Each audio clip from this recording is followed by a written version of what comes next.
At this time, we'll deviate a little bit, and Stephen has a letter to read, so we'll let him go ahead and All right, here we go. For those who have not read it, and officially for the record. Mr. Chairman, pursuant to the City of Cortez Land Use Code, Chapter 6.01, Bravo 1, the commission consists of 9 members, 5 members who are real estate owning, qualified, tax-paying electors of the city appointed by the city. The 4 remaining members shall be ex officio members without vote and consist of the city manager, the zoning administrator, the city engineer, and the mayor of the city council. It is my deep regret to inform you and my fellow commissioners that I am no longer able to serve in my capacity as planning and zoning administrator. Although I still own real estate within the city limits, am qualified, and pay taxes in the city, I am no longer an elector of the city due to the sale of my primary residence at 1656 Golf Course Lane, Cortez, Colorado 81321, as of May 27th, 2022. I have thoroughly enjoyed serving on this board and certainly do not wish to resign. Unfortunately, we govern by the Land Use Code, and I am no exception to the rules. As a group, I believe we have accomplished some great feats, particularly updating the Master Streets Plan. I also believe we are embarking on an essential pathway for our citizens to loosen the regulations of accessory dwelling units within the current Land Use Code. I believe the diversity of the board has been paramount in offering all of the citizens the best representation possible while reviewing applications. This being said, I highly encourage the remaining commissioners to remember the applicant while they are reviewing their packets. We have a code to follow, and should an applicant meet all of the requirements of the code, there is certainly no reason to delay any projects for further discussion. These projects hinge on timelines, and tabling issues for a month can be the difference in whether or not a project can come to fruition. Also, adding excessive conditions to resolutions for matters already covered within the Land Use Code is redundant and overbearing. Although we are currently a diverse board, I believe my absence will tilt the balance. When considering my replacement, it is my hope that City Council will appoint a commissioner that has experience living and working within the Land Use Code on a daily basis as I have. This personal knowledge of the Land Use Code is pivotal when offering fair representation to all applicants. I would like to thank all city staff for their diligent labor. Their dedication to the citizens of Cortez is encouraging, and I believe their work is the cornerstone of what makes our little city such a wonderful place to live, work, and recreate. I would also like to thank my fellow commissioners. Although we have not always agreed, I appreciate everyone's ability to stay open-minded through thoughtful and sometimes uncomfortable discussions. The ability to remain open-minded while having opposing views is a lost art, and I am encouraged that all of my fellow commissioners can facilitate such dialogue. I wish you all health and prosperity, not only in your professional lives, but especially in your personal lives. That's not smoke. Seriously, I wish you guys all the best. Thank you again, and best wishes to all city staff, P&Z commissioners, and most importantly, to the citizens of Cortez, which we represent. Kind regards, yours truly. Well written and well said. Thank you Thank for your you. service. Hate to see you go.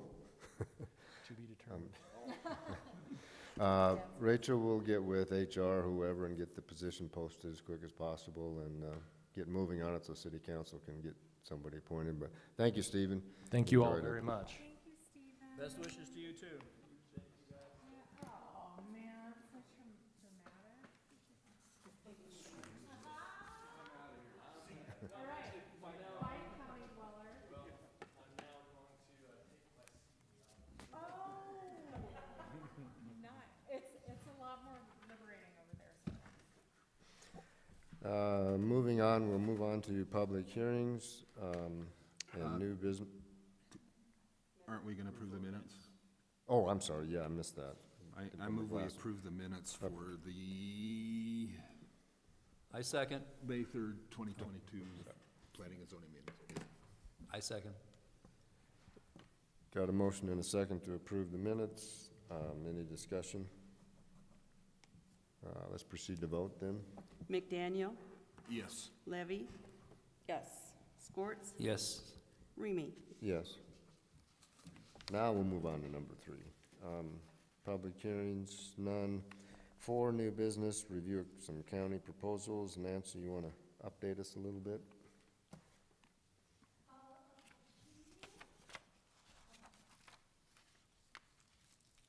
There we go, we're green. Good evening, we have 3 county proposals tonight that are within the area of influence. The first one is Lot 3, Aldine Acres. It is located, they're proposing to rezone the parcel. It's 3.85 acres. The rezoning would allow for commercial uses. There are not any uses proposed on it right now. It's on the corner with Highway 145 and Road M. And let's see, I reviewed, it is within the 1 mile plan along County Road M and Highway 145. County Road M is designated as a collector in the road plan. And other than that, the Montezuma County Planning and Zoning Commission will hold a public hearing on June 9th, Thursday night. That's all I got. Okay, thank you. Any comments anybody wants to pass on to the county commissioners? Hearing and seeing none, okay, we'll move on to the next one then. So the, the next application is at Highland Terrace. It's major subdivision. It's located at, it doesn't have an address, Road K.8. Is that how you guys do that? Essentially, they're splitting a small half-acre lot into 2 lots.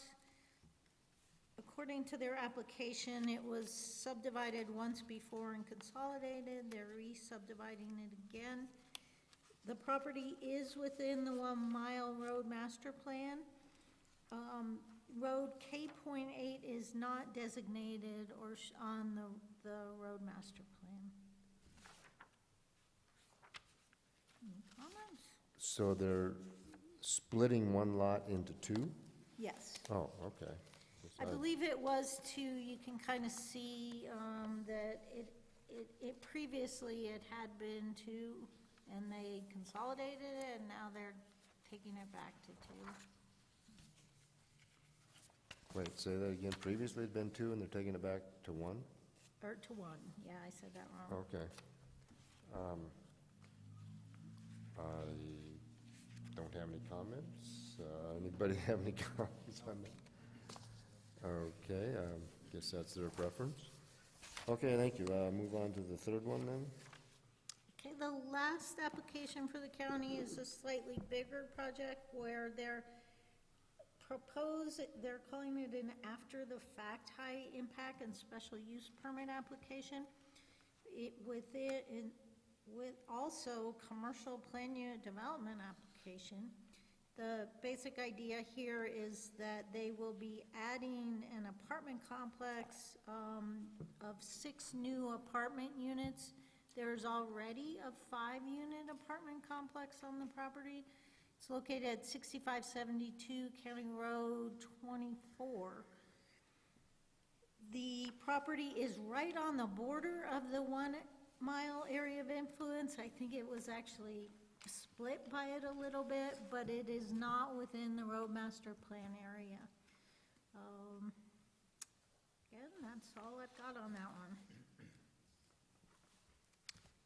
Anybody have any comments to pass on to commissioners? I guess I just have a question. I don't know if you can answer this or not.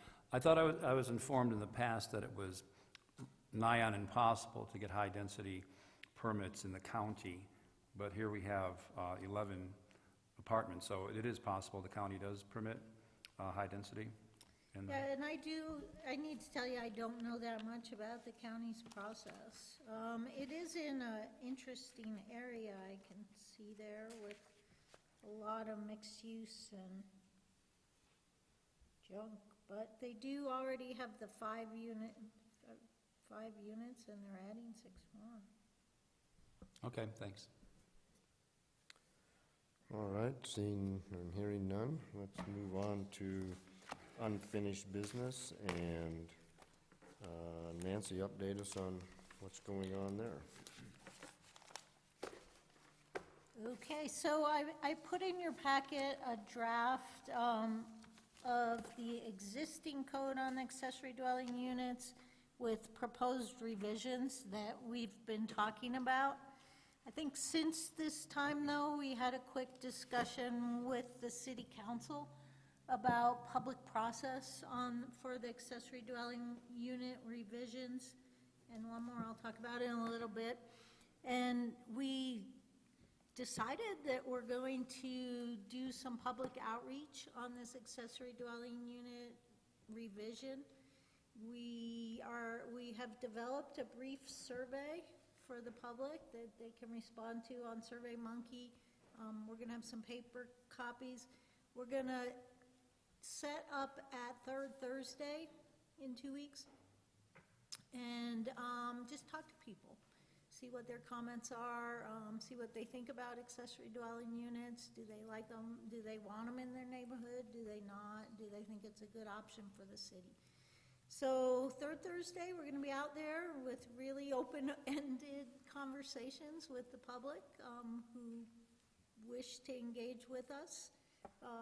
We will have a process where we will let them know that they can head to the website, fill out a survey to talk about accessory dwelling units also.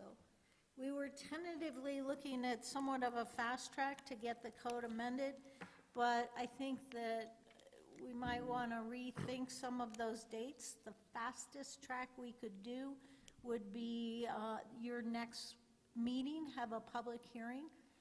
So that would be July 5th. Then we were looking at July 28th and August 9th. The city council has to have a first reading and then a second reading. That would be the soonest. Given that you're going to be short a planning commissioner, I think we just had a quick conversation about maybe we want to postpone that by a month. If we did that, the schedule would look more like August 2nd public hearing for the code amendment on accessory dwelling units. City council, we could go August 9th and then August 23rd with the final public hearing. Okay, so let me make sure I'm hearing this right, that I think the idea of gathering some public input is wise. You're going to go to the third Thursday, and are you going to have people filling out the survey then? Well, we're Or gonna. just kind of talking to them and you fill it out as they talk, maybe? It might or- be some, no, it might be some of both. We really would prefer them to fill it out online because that will be so much easier to compile. It won't require by hand compilation. Sure. I also feel like if you can talk to them and answer their questions first, you get a better informed response to a survey. We did prepare kind of a little information sheet that we will have attached to the survey so people know what we're talking about when we talk about an accessory dwelling unit.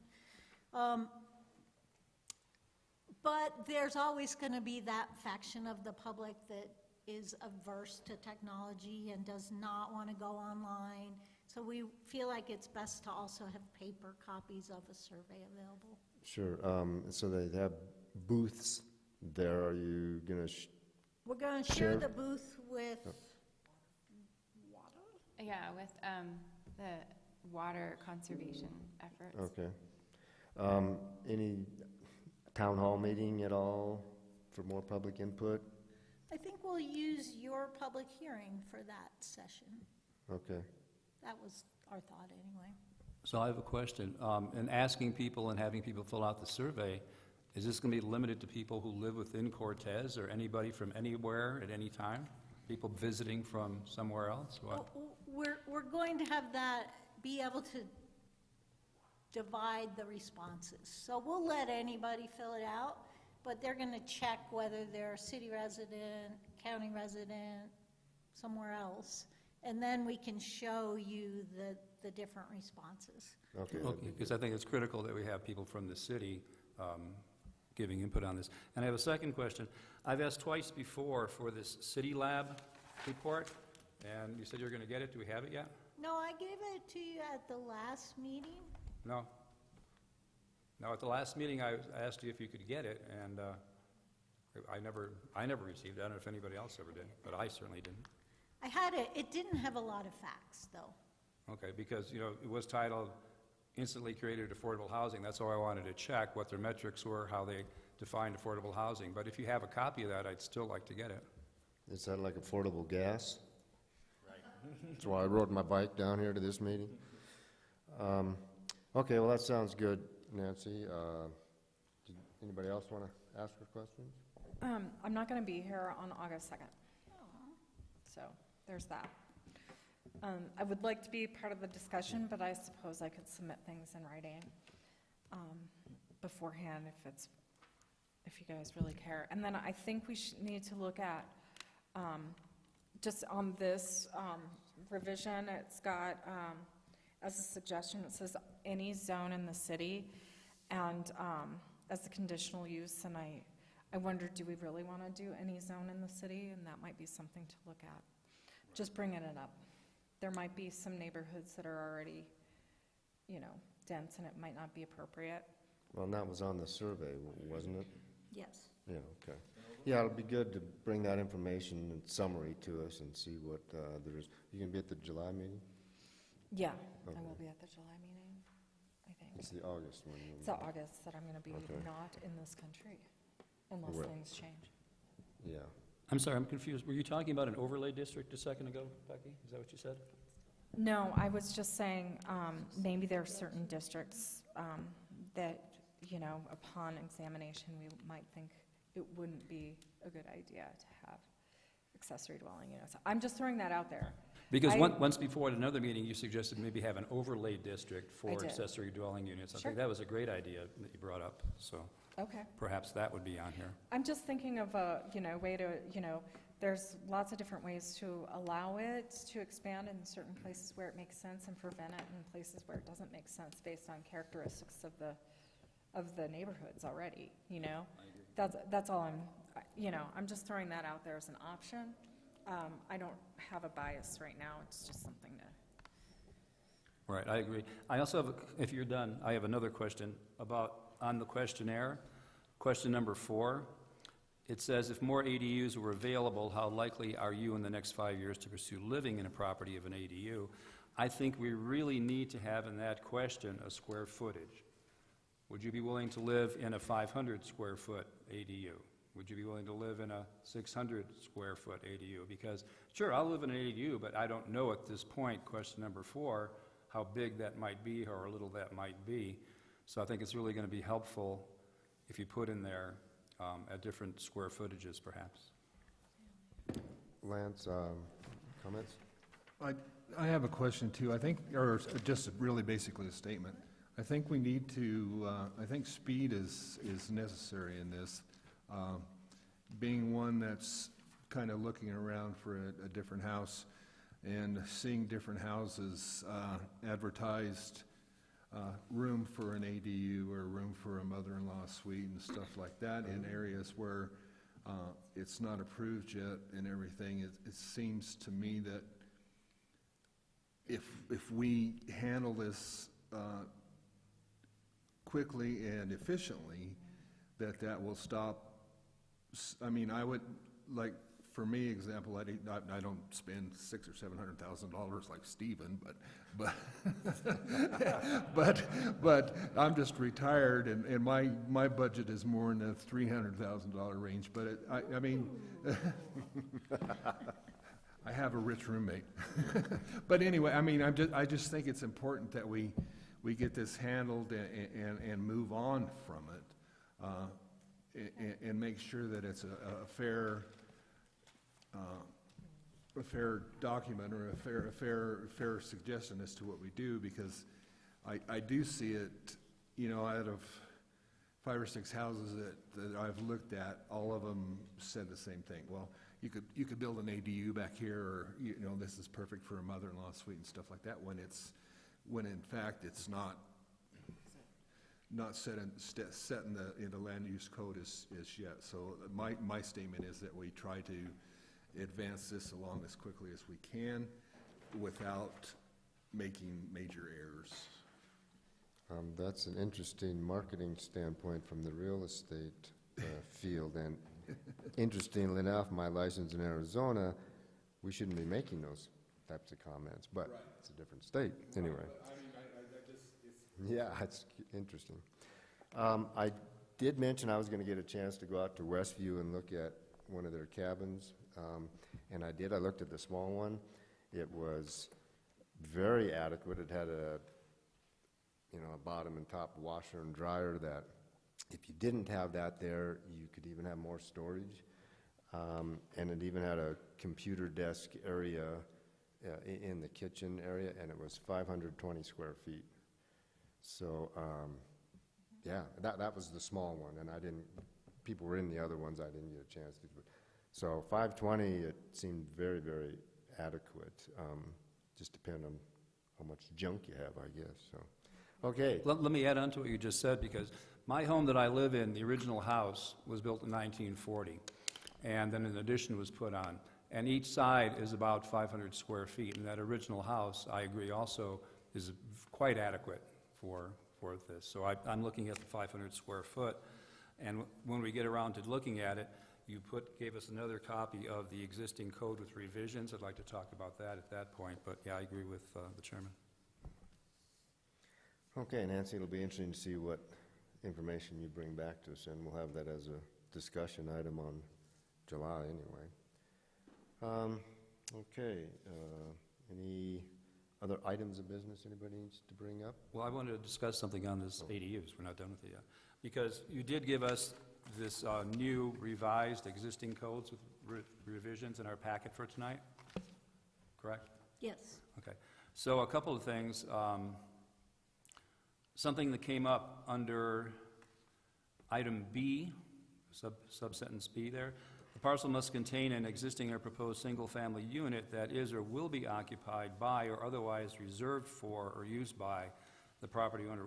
Where did that language come from? I don't ever remember hearing us discussing otherwise reserved for, because in my thinking, what that means is this could be someone who's only living here for a couple months out of the year and is remaining empty the rest of the year, which is certainly not going to help to getting housing for locals. This is like a snowbird house. Well, and I added that language for precisely that reason, that if you had a snowbird house and they wanted to build an ADU and put a local in it who lived there year-round, you would be providing that, but that housing option for a local, while you would still be having the snowbird.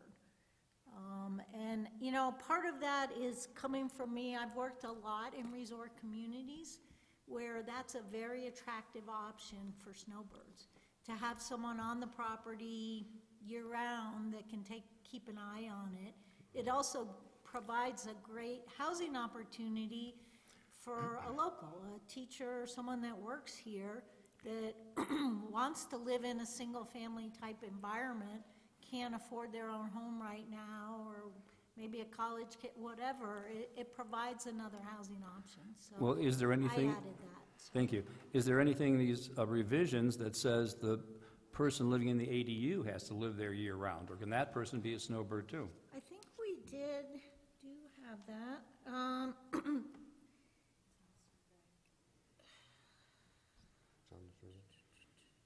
It's a question on the survey, and my note is, how would this be enforced once the ADU is built? And it's a tough enforcement. Yeah, and I just don't see it on the revisions, but point it out to me if it's there. Yeah, maybe you're right. And, well, Because again, as it stands, what I see this is diluting the housing market. You could have a snowbird in the main unit here for 2 months out of the year. You could have a snowbird in the ADU, and that does nothing for the local people, the teachers, et cetera, who you just mentioned. so maybe we would add to E that the ADU shall be used for long-term rental. I think we debated that long-term rental last time, didn't we? Yeah, and I'm actually opposed to what you interjected there in B, or otherwise be reserved for. I don't think that has any business being in there. That's my personal opinion. I'd like to hear what other commissioners have to say, but I don't see why that should be in there. Well, I think if I'm reading this right, the person in the main, or people in the main unit have an ADU, and somebody's living in the ADU, but because I want to go down to Arizona for 4 months, I'm in the main unit, I go down, and the person in the ADU or whatever kind of keeps an eye on my place. Is that what this says? Yeah, well, I'd be in favor of that big time. But it doesn't say there anywhere in the revisions. They both can be gone at the same time. Show me anywhere in there where it says one will be always on the property. And what's wrong with that? Again, if we're, But I need a place to live when I'm here, right, and I again, have a place. well, you asked what's wrong with it, let me answer. So what we're talking about, which was just said, we want places for teachers, we want places for firemen, we want places for policemen, and this is going to, in my opinion, dilute the housing market for year-round residents who live here. This could just be abused by people who only live here part of the year. I have no problem with people moving, and, you know, if you live in your house, if I leave now for 2 months, I'm still owner-occupied, but I just don't see why that's in there. What does that accomplish? Well, I guess if you didn't allow it, are you saying that if someone was a snowbird, they couldn't have an ADU on their property? They could, and I'm sure we have some of those folks here right now. I'm not, but say if I was a snowbird and I left for 3 months and I had an ADU, I don't need to have that language in here. So you're saying just take it out? It's owner-occupied, period, whether I'm here for 12 months out of the year or 10 months out of the year. I think that just goes one step too far in making it for people who might only be here for a month or 2 out of the whole year. So So you're if saying it says occupied or otherwise reserved for use. The main thing is you don't have 2 rentals on the property, is what a lot of communities and what I guess I thought somewhere Cortez had, was you don't want people building houses, ADUs, and then renting them both out. Right, and we want them rented so people who live and work here. Right. And I think that the language you inserted in there makes it not appreciable for people who live and work here. There could be people who are just coming and going. If I might add something, Chairman? You know, the short-term rental issue is probably something we'll be bringing up as well, and I might make a suggestion that we tackle the accessory dwelling unit first, and then discuss the short-term rentals. I thought there was already something in the code that said that the owner had to live in the house. He couldn't rent the house out, and the ADU was separate, or maybe I envisioned that. The current language should be, if I did this right, the parcel must contain a single-family unit occupied by the property owner. And that probably is sufficient. Yeah, and period. Just leave it there. Don't add the extra phrase. Yeah. Okay. And that's just impossible to enforce, but when they pull the permit to build an ADU, that's fine. Just knowing when it goes on the secondary market after it's built, like, there's no system to enforce that. I agree, yeah. And I do have a couple other items on this whenever it's my turn again. I had a question for you on that, because the way this is written, it says you have to already have a single-family home on the property. What if you wanted to build a new home and an ADU? That's in here. I think you have it somewhere. Are we allowed to do You put it in there. that? Well, I just tried build to- the new home first. And then apply. There you go. I mean, I would think that you would have a better planned piece of property if, at the beginning, it was up front that they were planning on building a house and an ADU. I don't have a problem with that.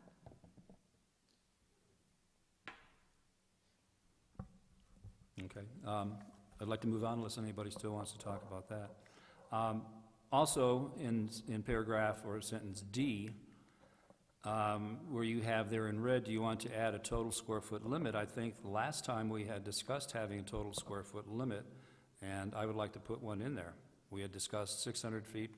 Lance, I believe, said 500 feet. We had a discussion tonight about a couple other residences that are of a smaller nature. So, yeah, I think that should be in there. I recall it being not a flat square footage, but a percentage of the primary. If you look at the survey, it's got both. One's a percent, and one is no greater than different sizes of the square feet. Since I was in one that was 520 square feet, I guess I could cut out 20 square feet, but, so yeah, both of those are in the survey. Okay, moving down. Also then F, I felt last time that we had support up here in council for 2 off-street parking spaces, and I see it's been moved down to 1. But I recall our last meeting, we pretty much had consensus on 2 additional ones in addition to the 2 for the main house. I might have been a silent dissenter, because I think we have too many parking spaces anyways.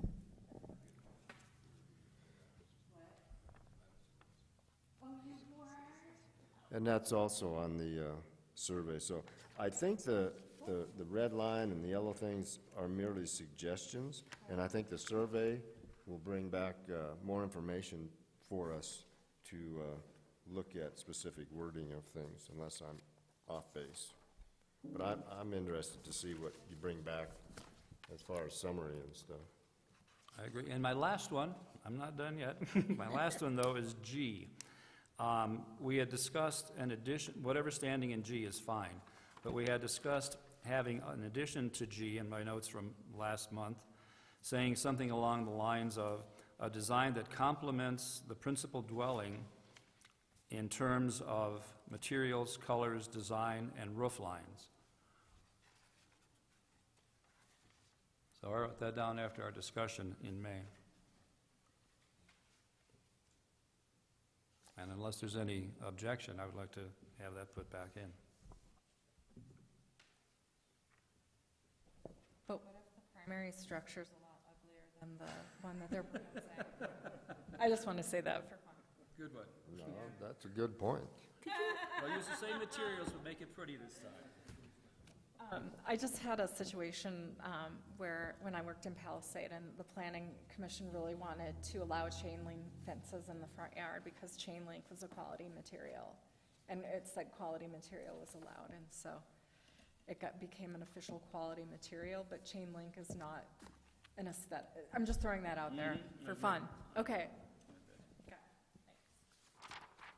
So anyhow, I just want that stated, and I'd like to see that put back into the proposed revision. And finally, I just want to state publicly, I'm not opposed to ADUs, even though it might seem like it up here. I'm in favor of them. I just want to see it done right. And that's why I keep asking for that study from Durango. It says they're affordable housing units. I would like to see something to back that up. Just something else that won't affect us tonight, but I just want to point this out. Dolores recently budgeted $10,000 to study affordable housing in their town. And they had 4 criteria: 1, donated land; 2, factory-built homes; 3, low-cost loan programs; 4, deed restrictions as to resale value. And as far as land donations, in Nucla, the school district is donating land for affordable housing. In Norwood, San Miguel County is donating land. In Ridgeway, an individual is donating land. In Dolores, the town is donating land. So I just want to say this is much bigger than just ADUs, and I'm glad to see that Dolores Town Council has put aside $10,000 to study this in depth, which I hope that our town council will do eventually. That's it for now. Thank you, Nancy. Any other comments? Okay, moving on then. Other items of business. Don't think we had any other than the permits you can look at. Public participation.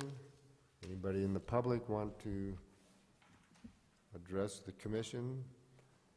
Make sure you turn the mic on, state your name.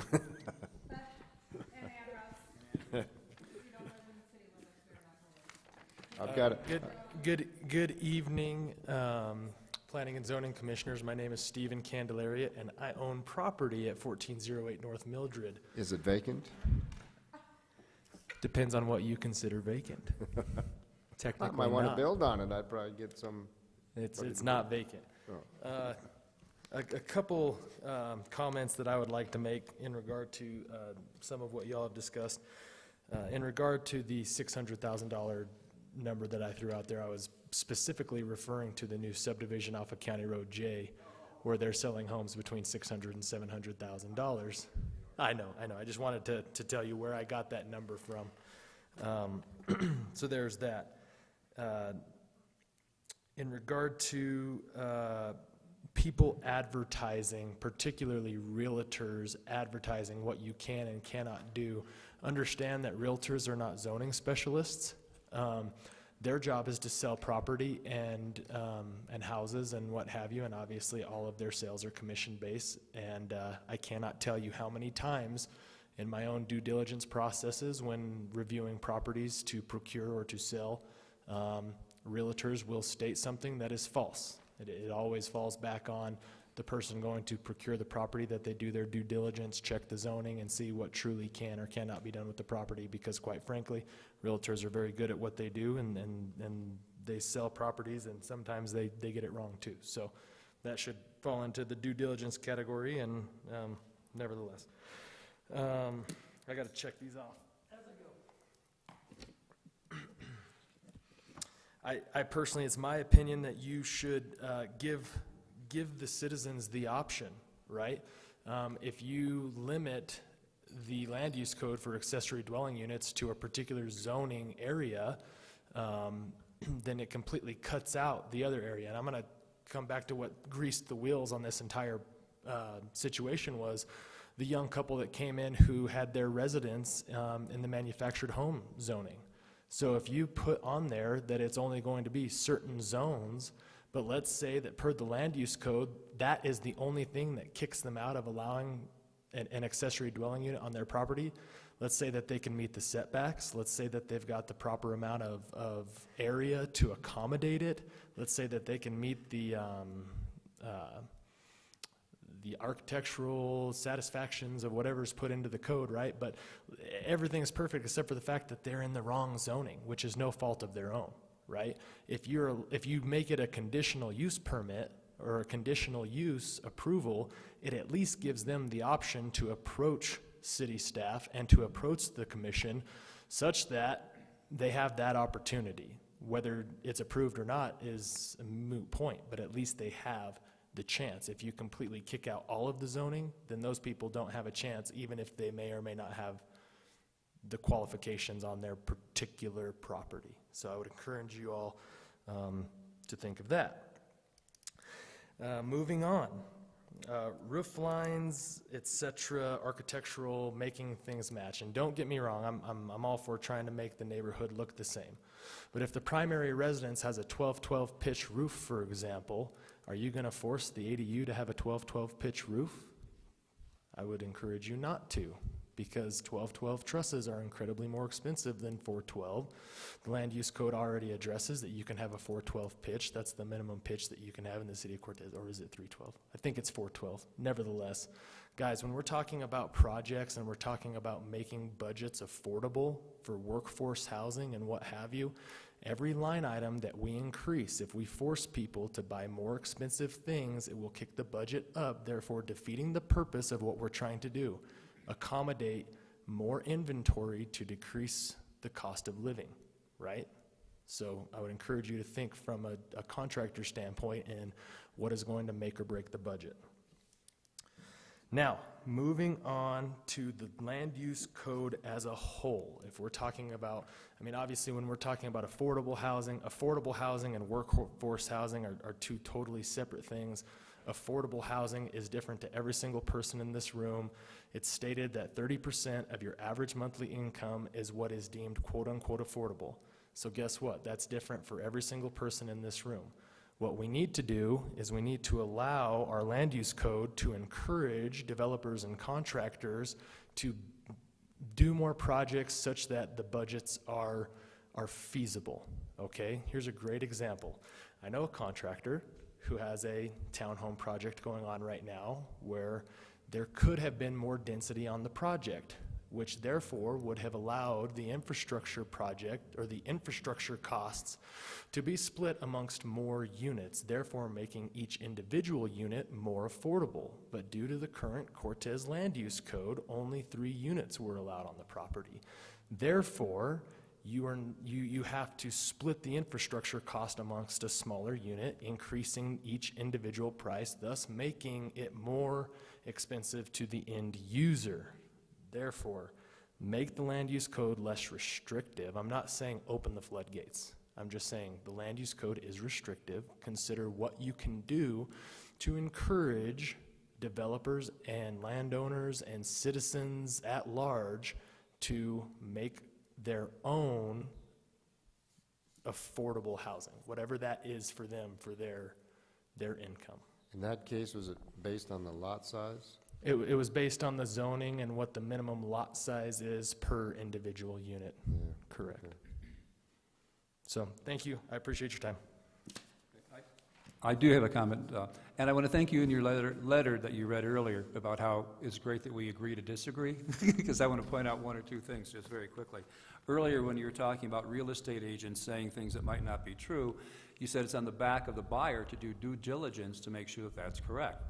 And then just now, and by the way, I agree with your conditional use, I'm fully in favor of that, but just now you said a person who lives in manufactured housing, if they want to have a ADU, through no fault of their own, I'm sorry, it is through fault of their own. When they bought that property, if they would have read what the manufactured housing zoning said, you cannot have an ADU there. So you can't have it both ways. You can't say you have to do diligence when you're buying a house and see if the real estate agent is fibbing to you, and then say, well, it's not their responsibility to look and see what you can do in manufactured housing. So you got two things going on. But I appreciate it, and I am in favor of the conditional use. Yeah, that was a bit of a red herring there, Jim. I mean, you kind of had a fallacy and went regardless. But the deal here is, I do agree with you. It is their responsibility when they go to procure a piece of property in particular zoning to see whether or not that would work. At the time of purchase, their circumstantial situation may not have needed them to think about an accessory dwelling unit. As a young couple, I highly doubt that many of them are thinking, golly, in 10, 15, 20 years, I may have to accommodate my parents, or, you know, we may have a global pandemic that kicks me out of my job, which therefore does not allow me to work, which therefore does not allow me to pay for my home. So now we're looking for any means of passive income, and people get creative and they think, well, golly, we've got a large enough lot. Why don't we put an accessory dwelling unit on there? When initially, when they set forth to not to procure their property in the first place, an accessory dwelling unit may not have been in their sights. Nevertheless, this is public comment. This is not an opportunity for me to debate with you. If you want to do that after the meeting, I would encourage you to do so. So this is my opportunity to address you, and typically there's not back and forth here. So I'm now going to sit down. And I just say, remember, I agree with you on the conditional use permit. I'm agreeing with you, Steve. Okay. Thanks, Jim. Thanks, Stephen. Anybody else, public comments? Okay, and then I would entertain a motion to adjourn. I'll second. Got a motion and a second to adjourn. Proceed to vote. McDaniel. Yes. Scorts. Yes. Levy. Yep. Remy. Yes. Meeting adjourned.